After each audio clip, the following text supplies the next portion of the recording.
முதல்வர்களுக்கு முதலமைச்சருக்கு வணக்கம். இப்போ இந்த ஆட்சி வந்து பெண்களுக்கு ஒரு நல்ல ஆட்சியாக தான் இருக்கு. முதல்ல பஸ் இலவச பஸ் விட்டாங்க. அப்புறம் கல்லூரியில் படிக்கிறவங்களுக்கு மாதம் 1000 ரூபாய் கொடுக்குறாங்க. பள்ளியில் படிக்கிறவங்களுக்கும் 1000 ரூபாய். சுய குழுவில் லோனு, அப்புறம் பெண்களுக்கு ஆட்டோ வெட்டுறாங்க. இதெல்லாம் கொடுத்தாருக்கு. அது வரவேற்கத்தக்க ஒரு நல்ல விஷயம் தான் இந்த ஆட்சியில். நல்ல ஆட்சியாக தான் நான் நினைக்கிறேன். சிறப்பான ஆட்சியாக தான் இருக்கு. மகளிருக்காக ஒரு 1000 ரூபாய் கொடுக்குறாங்க. அதுக்கப்புறம் பசங்களுக்கு வந்து எப்படின்னாக்கா படிக்கிற பிள்ளைங்களுக்கு மாசம் ஒரு 1000 ரூபாய் அது வேற கிடைக்குது மாணவர்களுக்கு. அதோடய பிடிசி இப்போ போக்குவரத்து இதெல்லாம் பார்க்கும்போது இப்போ பஸ் எல்லாம் வந்து இப்போ மகளிர் வந்து கொஞ்சம் ஃப்ரீயா போற மாதிரி கொடுத்துருக்காங்க. அதெல்லாம் பார்க்கும்போது நல்ல ஒரு சட்டம் இது எல்லாம் பரவாயில்ல, நல்லா ஓடுது. இப்போ இவர் வந்து 4 வருஷமா வந்து இப்போ காலையில டிஃபன் கொடுக்கவும் ஆரம்பிச்சிருக்கிறாரு. இது எவ்வளவு ரொம்ப நல்ல பிரயோஜனமா இருக்குது.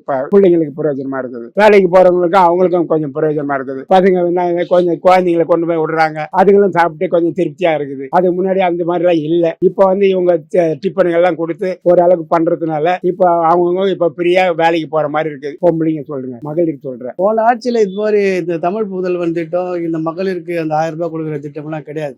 இந்த ஏன்னா பொங்கலுக்கு மட்டும்தான் ஒரு 1000 ரூபாய் கொடுப்பாங்க. ஆனா இப்போ மாசம் ஒரு 1000 ரூபாய் வந்து கிடைக்கிறது ஒரு பெரிய விஷயமா இருக்கு. அப்படி கிடைக்கும் போது ஒரு 1000 ரூபாய்ன்ற விஷயம் வந்து எவ்வளவு பெரிய விஷயமா இருக்கு. அந்த 1000 ரூபாய் எடுத்து செலவு பண்ணும்போது மனசுக்கு நிம்மதியாகவும் சந்தோஷமாகும். காலையில ஸ்கூலுக்கு போற பசங்களுக்கு வந்து பசியாட போவாங்கன்றதுக்காக முதல்வர் வந்து அது மனசுல வச்சு இந்த திட்டத்தை கொண்டு வரதுக்காக வரவேற்கிறேன். இதனால காலையில வந்து பசங்க போறதுக்கு வந்து வெறும் வயிற்றுல இல்லாத சாப்பாடோடு சேர்த்து இலவச படிப்பும் வந்து கொடுக்குறாங்க. அது வரவேற்கத்தக்க திட்டமாக தான் இருக்கு.